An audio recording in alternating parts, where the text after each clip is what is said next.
दोस्तों, आज की जो सच्ची घटना है वो एक जज के बेटी को प्रेम कहानी है। एक ऐसी घटना जो खुद सीबीआई को जांच करने में करीब 4 साल का समय लग गया। बात है 15 जून 2022 को चंडीगढ़ सेक्टर 30 स्थित सीबीआई के ऑफिस में असिस्टेंट प्रोफेसर सिंह को तलब किया गया था। 7 साल पहले 20 सितंबर 2015 को नेशनल शूटर और पेशेवर वकील सुखमनप्रीत सिंह उर्फ सिप्पी सिद्धू की हत्या में उनसे कुछ सवाल किए जाने थे। घटना की जांच कर रहे सीबीआई के डीएसपी आर.ए.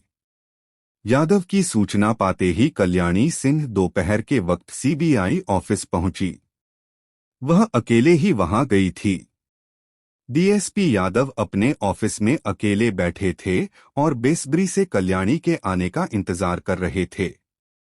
कल्याणी सिंह को जैसे ही अपने ऑफिस में प्रवेश करते देखा, उनके चेहरे पर एक अजीब सी मुस्कान थिरक उठी थी, जैसे उन्होंने किसी यक्ष प्रश्न का जवाब देकर विजय प्राप्त कर ली हो। डीएसपी यादव ने सामने खाली पड़ी कुर्सी पर कल्याणी को बैठने का इशारा किया। हाँ तो मिस कल्याणी जी, आप ठंडा या गर्म दोनों में से क्या लेना पसंद करेंगी? DSP R.A.. यादव ने औपचारिकतावश पूछा। नो थैंक्स सर, न मुझे ठंडा चाहिए और न ही गर्म। मुझे बताया जाए, मुझे यहाँ क्यों बुलाया गया है? कल्याणी थोड़ी तल्ख लहजे में बोली।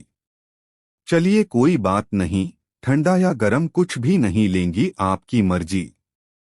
मुझे घुमा फिरा कर बात करने की आदत नहीं है, सो सीधे मुद्दे की बात करते हैं। जी बताएं, मुद्दा क्या है? कल्याणी ने पूछा। मुद्दा ये है कि आपको सुखमनप्रीत सिंह की हत्या के जुर्म में गिरफ्तार किया जाता है। 7 सालों से आपने डीएसपी यादव के सुर अचानक से तल्ख हो गए। आपने पुलिस और कानून को बहुत छकाया है। सारे सबूत आपके खिलाफ हैं, इसलिए आपको सरकारी मेहमान बनाए जाने से अब कोई नहीं रोक सकता। इस वक्त आप सीबीआई की हिरासत में हो। डीएसपी यादव का इतना कहना था कि कल्याणी सिंह के चेहरे पर हवाइयां उड़ने लगीं। पल भर के लिए उसकी आंखों के सामने अंधेरा छा गया था।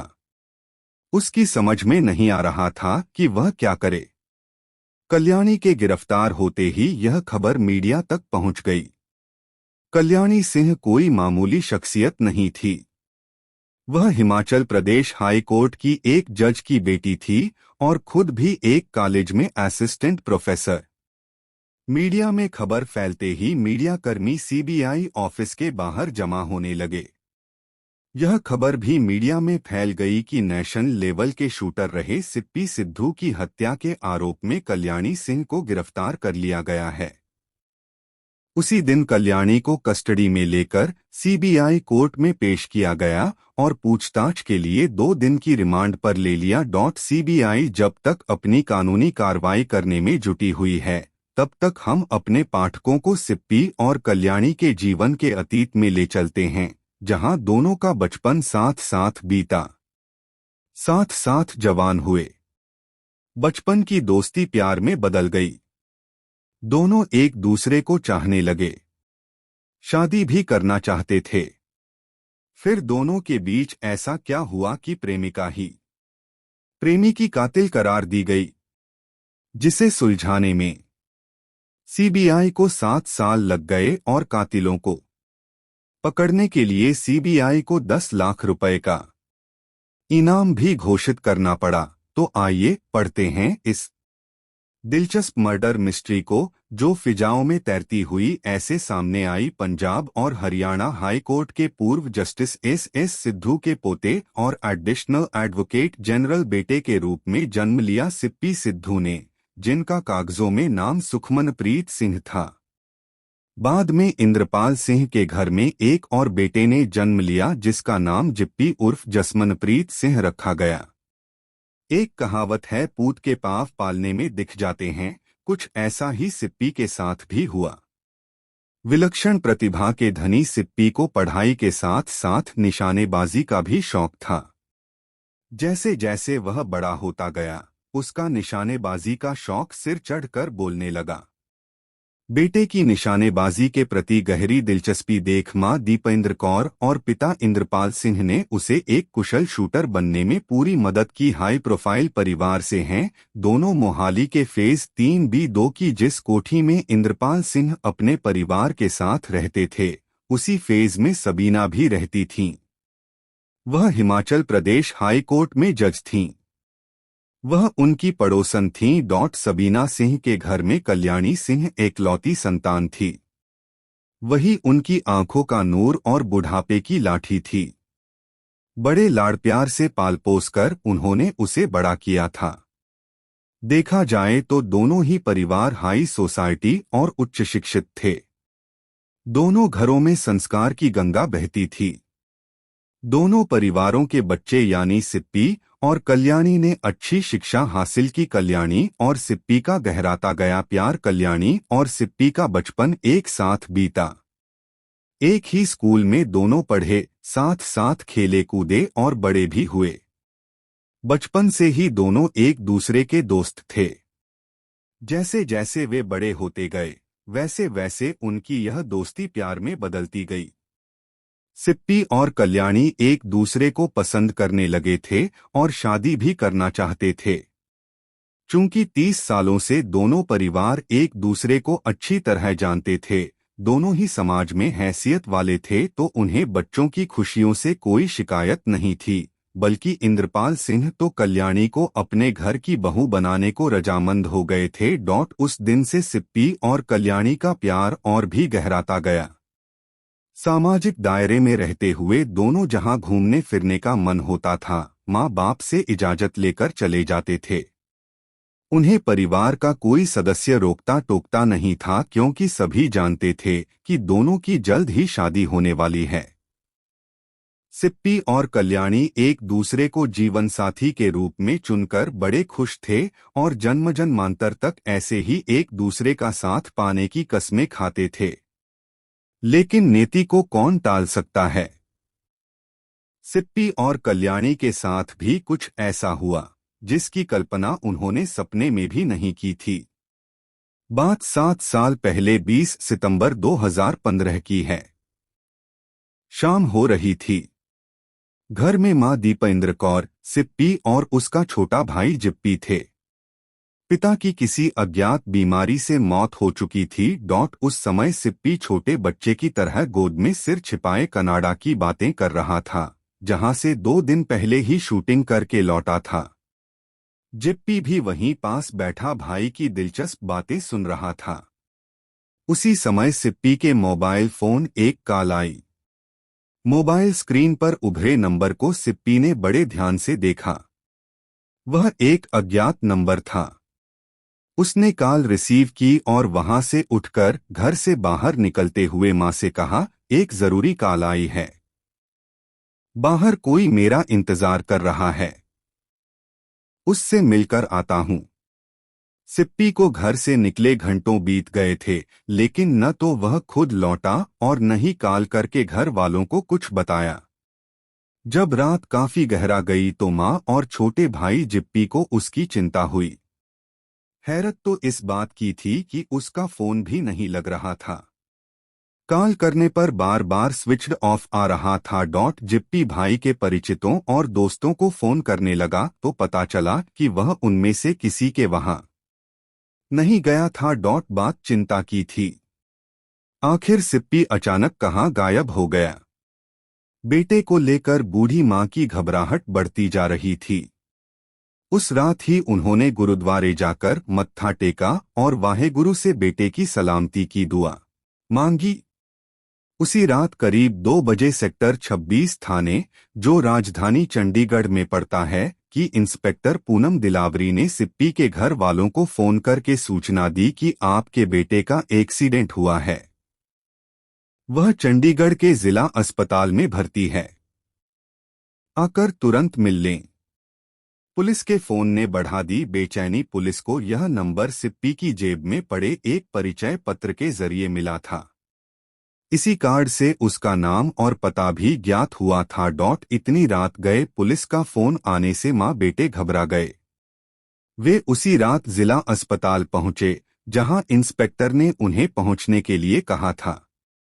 रास्ते भर दीपेंद्र कौर प्रार्थना करती रहीं कि उनका बेटा कुशल से हो। जिप्पी तेज स्पीड से कार चला रहा था। लगभग आधा घंटे बाद वे जिला अस्पताल पहुंच गए। अस्पताल के बाहर बड़ी संख्या में पुलिस वालों को देखकर वे करें घबरा गए। वे समझ नहीं पाए कि यहाँ इतनी पुलिस क्यों है। कोई बात तो नहीं हुई। खैर, अस्पताल के गेट पर ही इंस्पेक्टर पूनम दिलावरी से दोनों की मुलाकात हो गई। वह उन्हीं के इंतजार में थीं। पूनम दिलावरी ने दीपेंद्र कौर को बताया, मुझे दुख है कि आपका बेटा अब इस दुनिया में नहीं रहा। किसी ने रात में गोली मारकर उसकी हत्या कर दी थी।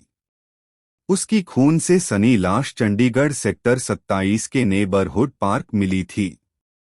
बात ऐसी थी, इसलिए मुझे आपसे झूठ बोलना पड़ा। राष्ट्रीय स्तर का शूटर था सिप्पी सिद्ध। बेटे की हत्या की बात सुनते ही दीपेंद्र कौर पछाड़ खाकर गिर गई। उन्हें बेटे जिप्पी और अन्य पुलिसकर्मियों ने संभाला। पुलिस से ही पता चला कि उसे 4 गोलियां मारी गई थीं। घटनास्थल से पुलिस ने आईफोन बरामद किया, जिसे अपने में ले लिया था। पुलिस ने आवश्यक कार्रवाई कर सिद्धू की लाश पोस्टमार्टम के लिए भेज दी थी। इसके बाद मृतक के छोटे भाई जिप्पी सिद्धू से एक लिखित तहरीर लेकर अज्ञात हत्यारों के खिलाफ हत्या और आर्म्स एक्ट के तहत मुकदमा दर्ज कर जांच शुरू कर दी। यह सारी कार्रवाई सितंबर के 20 से 21, 2015 की सुबह होते होते पूरी कर ली गई थी। 35 वर्षीय सिप्पी सिद्धू कोई मामूली शख्सियत नहीं था। वह राष्ट्रीय स्तर का शूटर और एक जाना माना वकील था। अपनी अचूक निशानेबाजी से उसने कई मेडल जीतकर खानदान का नाम रोशन किया था। यही नहीं, उसके दादा एस सिद्धू एक जस्टिस थे तो पिता इंद्रपाल सिंह पंजाब के एडिशनल एडवोकेट जनरल। अगली सुबह जैसे ही सिप्पी की हत्या की खबर फैली, पंजाब और हरियाणा में शोक की लहर दौड़ पड़ी थी। सिप्पी के प्रशंसकों ने मोहाली और चंडीगढ़ में तोड़फोड़ शुरू कर दी थी। इसी बात से चंडीगढ़ पुलिस डर रही थी। सिप्पी के हत्यारों की जल्द से जल्द गिरफ्तारी को लेकर कई दिनों तक चले उग्र आंदोलन में तब विराम लगा, जब जिले के वरिष्ठ अधिकारियों ने आंदोलनकारियों को सिप्पी के हत्यारों को जल्द से जल्द गिरफ्तार कर लेने का आश्वासन दिया। नेशन शूटर सिप्पी सिद्धू के घर वालों के बयानों के आधार पर हत्याकांड की जांच कर रही पुलिस के निशाने पर हाई कोर्ट की जज सबीना सिंह की बेटी कल्याणी सिंह आई। सिप्पी के घर वालों का आरोप था कि सिप्पी और कल्याणी एक दूसरे से प्यार करते थे और शादी भी करना चाहते थे, लेकिन सिप्पी के शादी से इनकार करने की वजह से कल्याणी ने उसकी हत्या करवा दी। सिप्पी की मां दीपेंद्र कौर ने जांच अधिकारी पूनम दिलावरी को बयान दिया था कि जिस वक्त सिप्पी को फोन आया था, वह आराम से मेरे आंचल में सिर डाले बातें कर रहा था। अभी 2 दिन पहले ही वह कनाडा से लौटा था। वहीं की बातें हमसे शेयर कर रहा था, तभी उसके फोन की घंटी बजी थी। कॉल रिसीव कर उसने बताया था कि कल्याणी का फोन है, उसने मुझे मिलने के लिए बुलाया है। उससे मिलकर थोड़ी देर में आ रहा हूं। मेरा बेटा लौट कर तो नहीं आया, लेकिन उसकी मौत की खबर आ गई। कल्याणी ने जिस नंबर से कॉल की थी, वह उसका नंबर नहीं था। कल्याणी से कड़ाई से पूछताछ की जाए तो दूध का दूध और पानी का पानी हो जाएगा। पुलिस की जांच रही बेनतीजा। जिस कल्याणी सिंह पर मृतक के घर वालों ने हत्या का आरोप लगाया था, पुलिस ने उसे थाने बुलाकर मामूली पूछताछ की और छोड़ दिया। धीरे धीरे 8 महीने बीत गए थे। चंडीगढ़ पुलिस जांच करती रही, लेकिन नतीजा शून्य रहा। शायद किसी ताकतवर शख्सियत के प्रभाव में आकर पुलिस चुपचाप बैठ चुकी थी। सिप्पी के छोटे भाई जिप्पी और उसके मामा नपिंदर सिंह पुलिस के नकारात्मक रवैये से काफी दुखी थे, क्योंकि पुलिस जांच के नाम पर कुछ कर ही नहीं रही थी। इस बीच 16 दिसंबर 2015 को तत्कालीन एसपी गुरेकबाल सिंह सिद्धू के नेतृत्व में पुलिस ने एसआईटी का गठन किया। इससे पहले 14 अक्टूबर 2015 को सिप्पी के घर वालों ने चंडीगढ़ उच्च न्यायालय के मुख्य न्यायाधीश को रिप्रेजेंटेशन दी थी। इसके करीब 1.5 महीने बाद 29 नवंबर 2015 को मृतक के घर वालों और दोस्तों ने सेक्टर 4 में पूर्व आईजीपी के आवास के बाहर प्रदर्शन किया। इसके एक दिन बाद फिर हत्या की जांच सीबीआई से कराने की मांग की बावजूद इसके कोई कार्रवाई न होते देख 24 दिसंबर 2015 को घर वालों ने नई दिल्ली जाकर प्रधानमंत्री आवास के बाहर प्रदर्शन किया। जिप्पी और उसके मामा नपिंदर न्याय के लिए ठोकरें खाते रहे, तब जाकर इतनी लड़ाई लड़ने के बाद केस सीबीआई को ट्रांसफर हुआ। यह बात 16 जनवरी 2016 की है। सीबीआई के एसपी नवदीप सिंह बराड़ के नेतृत्व में नए सिरे से कार्रवाई शुरू की गई, जिसकी जिम्मेदारी उन्होंने डीएसपी आर.एल. यादव को सौंपी थी। बेहद कड़क स्वभाव और कर्तव्यपरायण पुलिस अधिकारी यादव ने सिप्पी हत्याकांड में नए सिरे से कल्याणी सिंह और अन्य लोगों के खिलाफ हत्या, सबूत मिटाने, आपराधिक साजिश रचने और आर्म्स एक्ट के तहत आईपीसी की विविध धाराओं में मुकदमा दर्ज कर 13 मार्च 2016 को जांच शुरू कर दी थी। सीबीआई ने शुरू की जांच 26 अप्रैल 2016 को सीबीआई ने घटना की जांच अधिकारी पूनम दिलावरी को चंडीगढ़ सीबीआई ऑफिस में तलब किया था।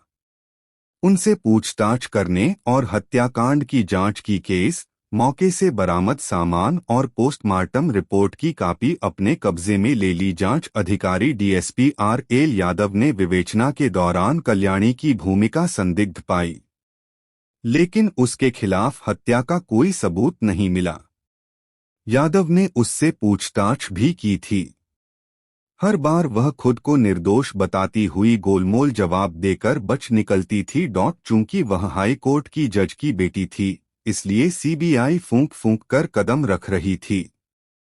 वह जानती थी कि उससे हुई एक गलती उसके गले की हड्डी बन सकती है, बदनामी होगी सो अलग। सबूतों के अभाव में सीबीआई कल्याणी सिंह को गिरफ्तार करने से कतरा रही थी।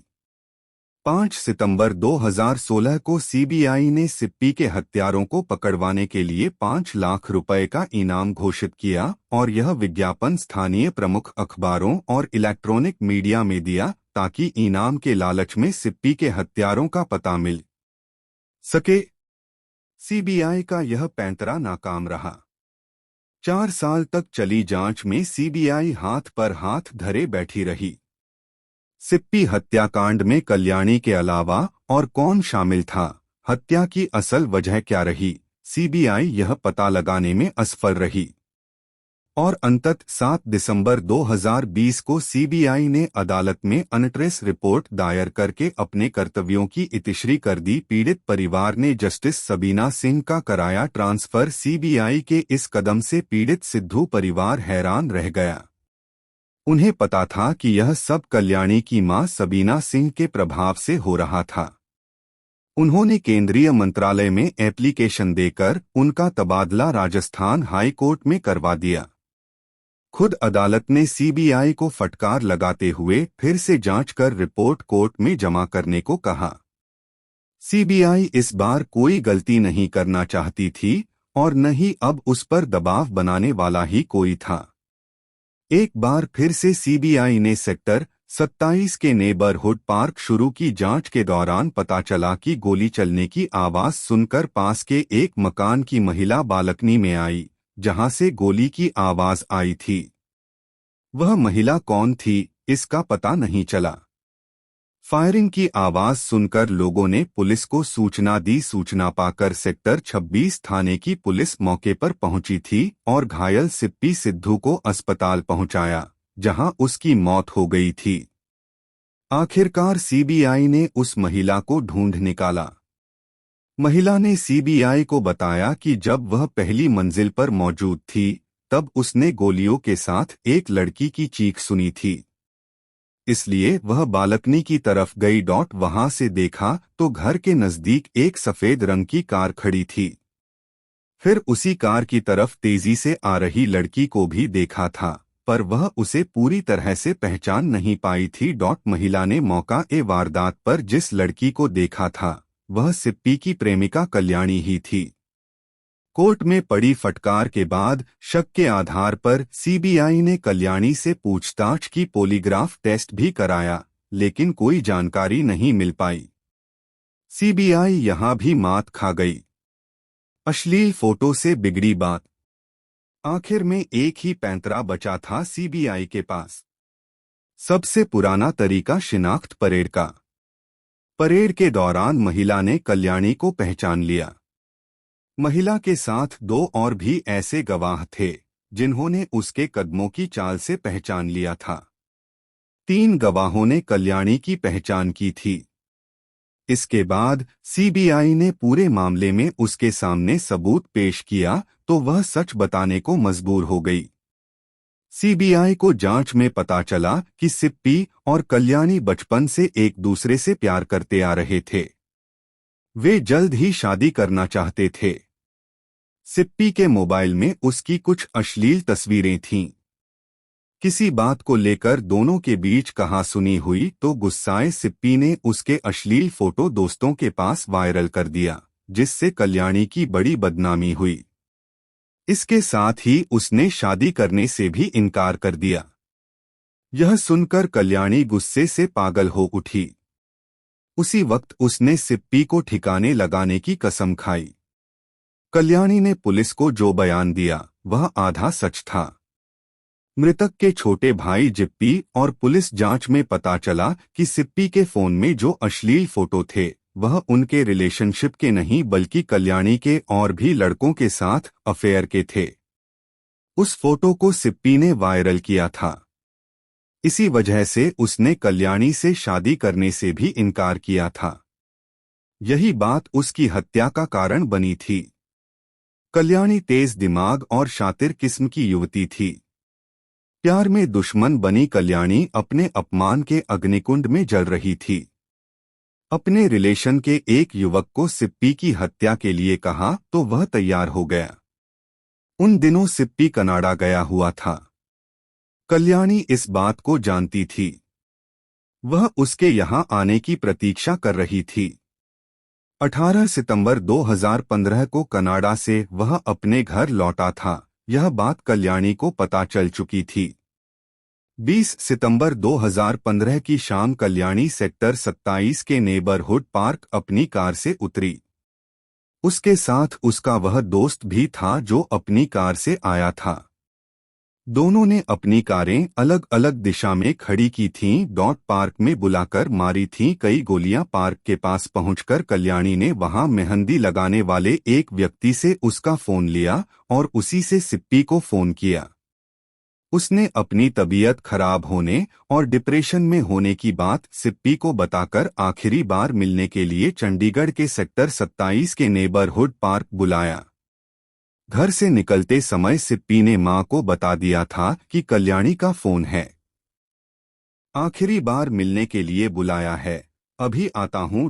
रात 9 से 10 बजे के बीच सिप्पी पार्क पहुंचा तो कल्याणी बेचैनी से टहलती हुई नजर आई। जैसे ही उसने कल्याणी के पास पहुंचकर बात शुरू करनी चाही, उसके साथ आए युवक ने पिस्टल से 3 गोलियां उसके सीने में उतार दीं। फिर उसके हाथ से पिस्टल छीनकर एक गोली कल्याणी ने भी उतार दी और दोनों अलग दिशाओं की ओर तेजी से भाग गए। ऐसे एक खूबसूरत प्यार का दर्दनाक अंत हुआ। कल्याणी ने अपने अपमान का बदला ले लिया था। सीबीआई के पास कल्याणी के खिलाफ कई ठोस सबूत जमा हो चुके थे। उन सबूतों में सबसे बड़ा साक्ष्य आईफोन था, जिसे सिप्पी ने घटना से 2 महीने पहले कल्याणी को गिफ्ट किया था। इन्हीं सबूतों के आधार पर सीबीआई ने कल्याणी को 15 जून 2022 को गिरफ्तार किया था। अपनी गिरफ्तारी के तुरंत बाद कल्याणी ने अपने वकील नरुल के माध्यम से 5 जुलाई 2022 को एक जमानत याचिका अदालत में दायर करवा दी। जमानत याचिका पर बहस करते हुए कल्याणी ने पुलिस द्वारा उसे फंसाए जाने की बात कही। उसने यह भी कहा कि सिप्पी के पास कई प्रॉपर्टी हैं, उसका बड़े बड़े लोगों के साथ उठना बैठना था। वह अचानक से बड़ा अमीर आदमी बना था। हो सकता है उन्हीं में से किसी ने उसकी हत्या कराई हो, लेकिन उसके इस तर्क को सीबीआई के वकील नरेंद्र सिंह ने सिरे से खारिज कर दिया।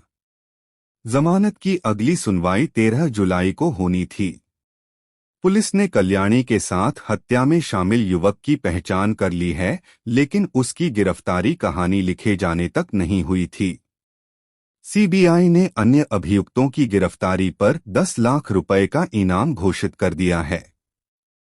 सीबीआई हत्या के अन्य सबूत जुटाने की कोशिश कर रही है ताकि अभियुक्तों को सख्त सजा दिलाई जा सके। कथा लिखे जाने तक कल्याणी सिंह चंडीगढ़ की बुड़ैल जेल में कैद थी। आखिर केस खुल जाने पर 7 साल बाद सिद्धू परिवार को इंसाफ मिल ही गया।